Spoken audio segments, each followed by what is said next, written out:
നിങ്ങളുടെയൊക്കെ വീട്ടിൽ തയ്യൽ മെഷീൻ ഉണ്ടെങ്കിൽ നിങ്ങൾക്ക് ഈ വീഡിയോ വളരെയധികം ഉപകാരപ്പെടും കേട്ടോ. സാധാരണയായിട്ട് തയ്യൽ മെഷീനിലേക്ക് വീട്ടിൽ ഉണ്ടെങ്കിൽ നമ്മൾ ചെയ്യുന്നത് എന്താ, ബ്ലൗസ്, ചുരിദാർ, നൈറ്റി, കുട്ടികളുടെ ഫ്രോക്കൊക്കെ തയ്ച്ച് കൊടുക്കാറാണ് പതിവ് അല്ലേ. പക്ഷെ അത് അത്യാവശ്യം തയ്യൽ അറിയാവുന്നവർക്ക് മാത്രമേ ചെയ്യാൻ പറ്റുള്ളൂ. കാരണം നല്ല നീറ്റായിട്ട് വർക്ക് ചെയ്ത് നമ്മൾ കൊടുത്തില്ല എന്നുണ്ടെങ്കിൽ പിന്നെ ആരും നമ്മളുടെ അടുത്ത് കൊണ്ടുവരില്ല. അപ്പോൾ തയ്യൽ അറിയാത്തവർക്കും വീട്ടിൽ തയ്യൽ മെഷീൻ ഉള്ളവർക്കും സ്വന്തമായിട്ട് വരുമാനം കണ്ടെത്താൻ വേണ്ടിയിട്ടാണ് നമ്മൾ ഇന്ന് ഇവിടെ ചെയ്യുന്നത് കേട്ടോ. ഇപ്പോൾ തയ്യൽ മെഷീനിൽ നിങ്ങൾ ചിലപ്പോൾ കീറിയ ഭാഗങ്ങളൊക്കെ അല്ലെങ്കിൽ ജസ്റ്റ് ഒരു ഓൾട്ടറേഷനൊക്കെ ആയിരിക്കും ചെയ്യുക. ബാക്കി കാര്യങ്ങളൊന്നും നിങ്ങൾക്ക് അറിയാൻ പറ്റിയൊന്നും വരില്ല. അപ്പോൾ അങ്ങനെയുള്ളവർ ചെയ്യേണ്ടത്, നിങ്ങൾ കടയിൽ പോവില്ലേ, തുണിക്കടയിൽ പോകുമ്പോൾ കട്ട് പീസ് എന്ന് പറഞ്ഞാൽ നമുക്ക് കുറച്ചധികം കഷ്ണങ്ങൾ കിട്ടും കേട്ടോ. അത് ഒരു കഷ്ണത്തിന് വല്ല 30 രൂപയോ 50 രൂപയൊക്കെ ഉണ്ടാവുള്ളൂ. ചിലപ്പോൾ 1 മീറ്റർ ഉണ്ടാവും, ചിലപ്പോൾ 1 മീറ്റർ ഉണ്ടാവില്ല. അത് ബാക്കി വരുന്ന തുണി അവരിങ്ങനെ സെയിലിന് വേണ്ടിയിട്ട് ഒരു ചെറിയൊരു ബോക്സിലൊക്കെ ആക്കിയിട്ടായിരിക്കും ഇടുക. അപ്പോൾ എനിക്ക് അതുപോലത്തെ ഒരു പീസ് എൻ്റെ കയ്യിലുണ്ട്. ഒരു ചെറിയ കഷ്ടമാണ് കേട്ടോ, ഇതിൽ ഒത്തിരി വിലയൊന്നുമില്ല. അപ്പോൾ നമ്മൾക്കിങ്ങനെ വരുമാനം ഉണ്ടാക്കാൻ വേണ്ടി നമ്മൾ ആദ്യമേ ഒരു വലിയ തുകയൊന്നും ഇതിലേക്ക് കൊണ്ടേ കളയൊന്നും വേണ്ട. നമ്മുടെ കയ്യിലുള്ള നിസ്സാരം എന്തെങ്കിലും പൈസക്ക് ഇതുപോലത്തെ കട്ട് പീസുകൾ വാങ്ങിക്കുക. അപ്പോൾ ഞാൻ ഇന്ന് ഇത് വെച്ചിട്ട് ഒരു ഷോപ്പിംഗ് ബാഗാണ്. നമ്മൾ അത്യാവശ്യം കടയിലൊക്കെ ചെല്ലുമ്പോൾ നമുക്ക് കുറേ ഐറ്റംസ് ഒക്കെ ഇട്ടുകൊണ്ട് പോകാൻ വേണ്ടിയിട്ട് പറ്റിയ ഒരു ഷോപ്പിംഗ് ബാഗാണ് ചെയ്ത് കാണിക്കാൻ പോകുന്നത് കേട്ടോ. നിങ്ങൾക്ക് എല്ലാവർക്കും അറിയാം, നമ്മളൊരു എന്താ പറയുക, ഒരു സൂപ്പർ മാർക്കറ്റിലേക്ക് പോകുമ്പോൾ നമ്മുടെ കയ്യിൽ കവർ ഇല്ല എന്നുണ്ടെങ്കിൽ നമ്മൾക്ക് അവർ കവറിന് പൈസ ഈടാക്കും അല്ലേ. സാധാരണ കവറിനൊക്കെ ഒരു 10 രൂപയൊക്കെ ആവത്തുള്ളൂ. പക്ഷേ ഈ തുണി സഞ്ചി എന്നൊക്കെ പറയുമ്പോൾ അതിന് പല റേറ്റാണ് ഓരോ കടകളിൽ ഉള്ളത്. അപ്പോൾ ഇത് നമ്മൾക്ക് പുറത്തെ കടയിലേക്ക് സെയിൽ ചെയ്യുവാണെങ്കിൽ നമ്മൾ ആദ്യമേ ചോദിക്കുക, ഇതുപോലത്തെ സഞ്ചിയുണ്ട്, നിങ്ങൾക്ക് വേണോ, ഇത്ര രൂപയാണെന്ന് ചോദിക്കും. അവർക്കത് താല്പര്യം ഉണ്ടെങ്കിൽ നമ്മൾക്ക് അതിൻ്റെ എന്താ പറയുക, ഓർഡറുകൾ കിട്ടുന്നതാണ് കേട്ടോ. അപ്പോൾ ഇതെങ്ങനെയാണ് ചെയ്യേണ്ടതെന്നാണ് ഇന്നത്തെ വീഡിയോയിൽ കാണിക്കാൻ പോകുന്നത്. അതിനായിട്ട് ഞാൻ ഇവിടെ ഒരു കഷ്ണം എടുത്തിട്ടുണ്ട്. 2 കഷ്ണമാണെങ്കിലും കുഴപ്പമില്ല. എനിക്കിപ്പോൾ ഇത് ഇവിടെ ഇങ്ങനെ കട്ടിങ് ഇല്ലാതെ ഒറ്റ പീസായിട്ട് കിട്ടിയിട്ടുണ്ട് കേട്ടോ. അപ്പോൾ ഇതുപോലത്തെ ഒരു കഷ്ണം ഞാനിവിടെ ഒന്ന് സെറ്റ് ചെയ്ത് വെച്ചിട്ടുണ്ട്. ഇനി ഇതിൻ്റെ നീളവും വീതിയും ഒന്ന് പറഞ്ഞു തരാം. അതൊക്കെ നമ്മളുടെ ഇഷ്ടത്തിന്, കുറച്ചുകൂടി വലുത് വേണമെങ്കിൽ അങ്ങനെ, കുറച്ചുകൂടി ചെറുത് വേണമെങ്കിൽ അങ്ങനെ, അതിലൊന്നും വലിയ കുഴപ്പമൊന്നുമില്ല കേട്ടോ.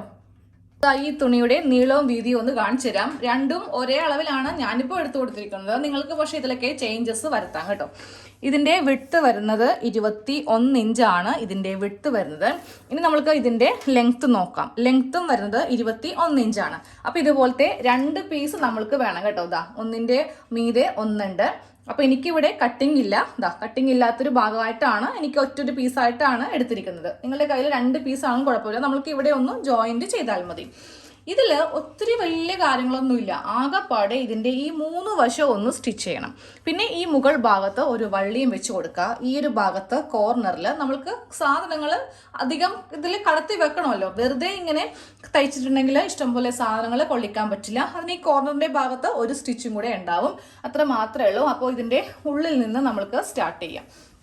ഇതിൽ കട്ടി കൂടാൻ വേണ്ടിയിട്ട് ചാക്കിൻ്റെ കഷ്ണങ്ങളോ ക്യാൻവാസോ ഒന്നും ആവശ്യമില്ല. നമ്മളെല്ലാവരും കടയിൽ പോകുമ്പോൾ കാണാറില്ലേ, തുണി സഞ്ചി വെറുതെ ഇങ്ങനെ എന്താ പറയുക, ഒറ്റൊരു ലെയറിലായിരിക്കും തയ്ച്ച് ഇട്ടിട്ടുണ്ടാവുക. അപ്പോൾ അത്യാവശ്യം കട്ടിയ തുണിയാണെങ്കിൽ നമുക്ക് അതനുസരിച്ചിട്ട് റേറ്റ് കൂടുതൽ പറയാം കേട്ടോ.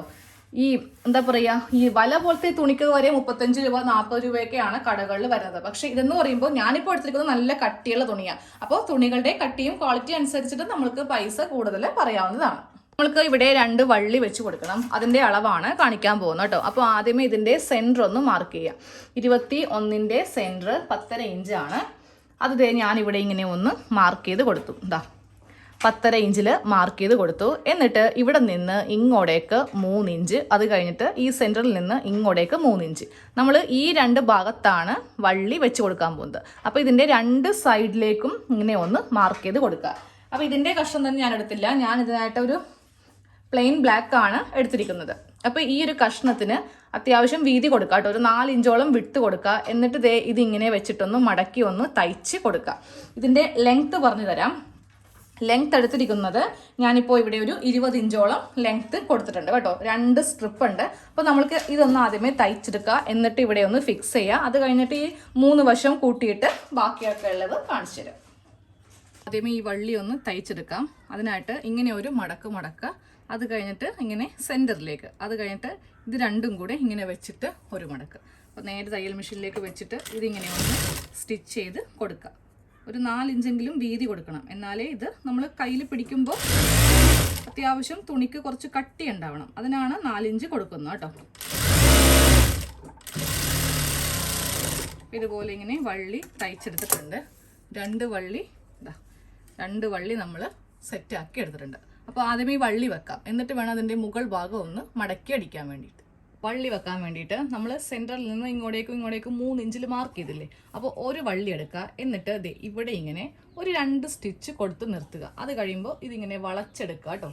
ഈ വള്ളി തന്നെ ഇങ്ങനെ വളയാതെ, അതായത് ഇതിങ്ങനെ പുളവൊക്കെ വരും, അതൊന്നും വരുത്താതെ ഇതുപോലെ ഇങ്ങനെ വളച്ചെടുക്കുക. എന്നിട്ട് ഇവിടെയും ഒരു സ്റ്റിച്ച്, ഇവിടെയും ഒരു സ്റ്റിച്ച്. അത് കഴിയുമ്പോൾ ഇതിൻ്റെ ഇപ്പറയും ഇവിടെയും വള്ളി വെക്കുക, ഈ വള്ളി വെക്കുക, ഇവിടെയും ഇങ്ങനെ വെക്കുക. അത് കഴിഞ്ഞിട്ട് ഇത് കറക്റ്റ് എടുത്തിട്ട് ഇവിടെ ഇങ്ങനെ വെച്ചിട്ട് ഒരു 2 സ്റ്റിച്ച് കൊടുത്ത് നിർത്തിയാൽ മതി. അത് കഴിയുമ്പോൾ നമ്മൾ ഈ ഭാഗം വെച്ച് ഇങ്ങനെ ഒന്ന് മടക്കി ഉള്ളിലേക്ക് തയ്ച്ച് കൊടുക്കുന്നുണ്ട് കേട്ടോ. വള്ളി ഇങ്ങനെ ഒന്ന് വെച്ച് എടുത്തിട്ടുണ്ട്. ഇനി നമുക്ക് ഇതിൻ്റെ ഈ ഒരു ഭാഗം ഒന്ന് ഫിനിഷ് ചെയ്യാൻ പോവാം കേട്ടോ. ഒരു 1/2 ഇഞ്ച് മടക്കുക. അത് കഴിഞ്ഞിട്ട് ഉള്ളിലേക്ക് ഒരു 1/2 ഇഞ്ച് മടക്കിയിട്ട് നമ്മൾ ഈ ഒരു ഭാഗത്ത് കൂടെ ഇങ്ങനെ ഒന്ന് തയ്ച്ചു കൊടുക്കുക. അപ്പോൾ ഈ വള്ളി വരുമ്പോൾ ഈ വള്ളി വരുന്ന ഭാഗം സ്ട്രെയിറ്റ് വെക്കുക. ഇവിടെ അധികം മടക്കൊന്നും വരുത്താതെ വേണം ചെയ്യാൻ വേണ്ടിയിട്ട്, നല്ല നീറ്റായിട്ട് വേണം ഈ ഭാഗം ചെയ്യാൻ. എന്നിട്ട് ഈ വള്ളി വരുന്ന ഭാഗം വരുമ്പോൾ 1-2 സ്റ്റിച്ച് അവിടെ കൊടുത്തേക്കാം. നമ്മൾ അധികമായിട്ട് ഐറ്റംസ് ഇതിലിടുമ്പോൾ അത് പൊട്ടി പോവാണ്ടിരിക്കാൻ വേണ്ടിയിട്ടാണ്.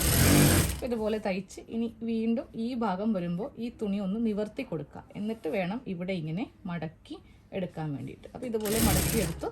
അത് കഴിയുമ്പോൾ വീണ്ടും ഇവിടെ ഇങ്ങനെ ഒന്ന് 2-3 സ്റ്റിച്ച് കൊടുക്കുക. എന്നിട്ട് വേണം ഇതിനോട് ഫിനിഷ് ചെയ്യാൻ. ഇങ്ങനെ അങ്ങോട്ട് ഇപ്പോൾ വള്ളി വെച്ചു. ഇതിൻ്റെ നല്ല വശം ഒന്ന് തയ്ച്ച് കാണിച്ചിടാം കേട്ടോ. നല്ല വശം തയ്ക്കുമ്പോൾ നമ്മൾ ഇതിൻ്റെ മീതൊക്കെ വെച്ചിട്ട് ഒരു സ്റ്റിച്ച് കൊടുക്കണം. അതായത് ഇങ്ങനെ വെച്ചിട്ട് വേണം ഇനി നല്ല വശത്തേക്ക് ചെയ്യുമ്പോൾ കൊടുക്കാൻ വേണ്ടിയിട്ട്. അപ്പോൾ ഇതിൻ്റെ ഈ ഭാഗത്തൊരു ടോപ്പ് സ്റ്റിച്ചാണ് കൊടുക്കാൻ പോകുന്നത്. ഇവിടെ നിന്ന് ഇങ്ങനെ തയ്ച്ച് കൊണ്ടുവരിക. തയ്ച്ച് കൊണ്ടുവരുമ്പോൾ ഈ ഭാഗം വരുമ്പോൾ കറക്റ്റ് ഇതിൻ്റെ മീതേക്ക് ഇങ്ങനെ ഇട്ട് കൊടുക്കുക. എന്നിട്ട് ഇവിടെ നിന്ന് കറക്റ്റ് ഇങ്ങനെ വന്ന് നമ്മളിവിടെയും ഒരു 2 സ്റ്റിച്ച് എക്സ്ട്രാ കൊടുക്കുന്നതിൽ തെറ്റില്ല, വിട്ടു പോവാതിരിക്കാൻ വേണ്ടിയിട്ടാണ്.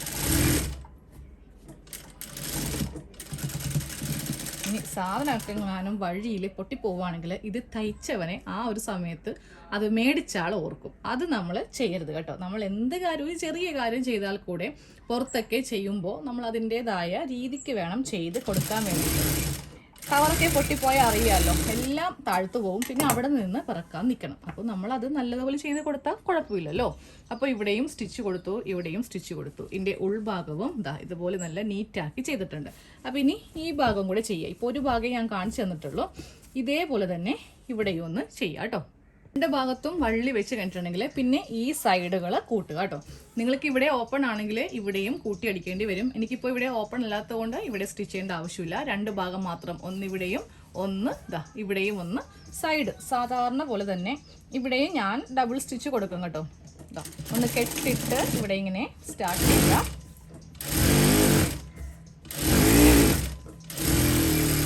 എന്നിട്ട് ഇങ്ങനെ വന്നിട്ട് ഒരു സ്റ്റിച്ചും കൂടെ ഇതിൻ്റെ മീതക്ക് നിന്ന് കൊടുക്കുക. അപ്പോൾ ആ 2 വശവും ഒന്ന് കൂട്ടിയെടുക്കുക. ഇതിൻ്റെ അവസാനം ഒരു സ്റ്റിച്ചും കൂടെ ഉള്ളൂ. ഇപ്പോൾ നമ്മൾക്ക് വിക്ക് ഷോപ്പർ ഇതുപോലെ സ്ക്വയർ ടൈപ്പ് ആയിട്ടുണ്ട്. പക്ഷേ ഇങ്ങനെ ചെയ്യുവാണെങ്കിൽ നമ്മൾക്ക് ഇതിൻ്റെ അകത്തേക്ക് കുറച്ചധികം ഐറ്റംസ് കടത്തി വെക്കണ്ടേ. അപ്പോൾ അതിനാണ് നമ്മൾ ഈ ഒരു കാര്യം ചെയ്യാൻ പോകുന്നത് കേട്ടോ. താഴെ നിന്ന് മുകളിലേക്ക് 3 ഇഞ്ചിൽ ഇങ്ങനെ ഒന്ന് മാർക്ക് ചെയ്യുക. എന്നിട്ട് ഇവിടെ നിന്നും 3 ഇഞ്ചിൽ മാർക്ക് ചെയ്യുക. അപ്പോൾ നമ്മൾക്ക് ഇവിടെ ഇതുപോലെ ഒരു ബോക്സ് ഇങ്ങനെ കിട്ടും. ഈ ബോക്സ് കട്ട് ചെയ്ത് അങ്ങോട്ട് മാറ്റുക. ഇതുപോലെ ഇങ്ങനെ കട്ട് ചെയ്ത് മാറ്റിയെടുക്കുക കേട്ടോ. ഇതുപോലത്തെ ഒരു കഷ്ണം കിട്ടിയിട്ടുണ്ട്. ഇനി ഇവിടെ നമുക്കിത് മാർക്ക് ചെയ്യേണ്ട ആവശ്യമൊന്നുമില്ല. ഇതിങ്ങനെ വെച്ചിട്ട് ഇതിൻ്റെ മീതൊക്കെ കൂടെ കട്ട് ചെയ്യുകയോ ഇല്ലെങ്കിൽ ചോക്കിനിങ്ങനെ മാർക്ക് ചെയ്യുകയോ ചെയ്താൽ മതി. അപ്പോൾ ഇവിടെയും ഒന്ന് കട്ട് ചെയ്ത് മാറ്റുക. ഇത് ചെയ്തില്ല എന്നുണ്ടെങ്കിൽ ഒട്ടും തന്നെ നമ്മൾക്ക് ഇതിങ്ങനെ വീർത്തിരിക്കും. ഒന്നും ഇതിൻ്റെ അകത്തേക്ക് കടത്തി വെക്കാൻ പറ്റില്ല. ഇതാവുമ്പോൾ ഇഷ്ടംപോലെ സ്പേസ് കിട്ടും കേട്ടോ. അപ്പോൾ ഇതുപോലെ കഴിഞ്ഞിട്ട് ഈ 2 ഭാഗം ഇങ്ങനെ അങ്ങോട്ട് പിടിക്കുക. എന്നിട്ട് ഇവിടെ ഒരു സ്റ്റിച്ച് കൊടുക്കുക. അത് കഴിയുമ്പോൾ ഇവ ഓപ്പൺ ചെയ്യുമ്പോൾ ഇങ്ങനെ ആയിരിക്കണം ഓപ്പൺ ചെയ്യേണ്ടത് കണ്ടോ. ഇതുപോലെ വെച്ചിട്ട് വേണം സ്റ്റിച്ച് കൊടുക്കാനായിട്ട്.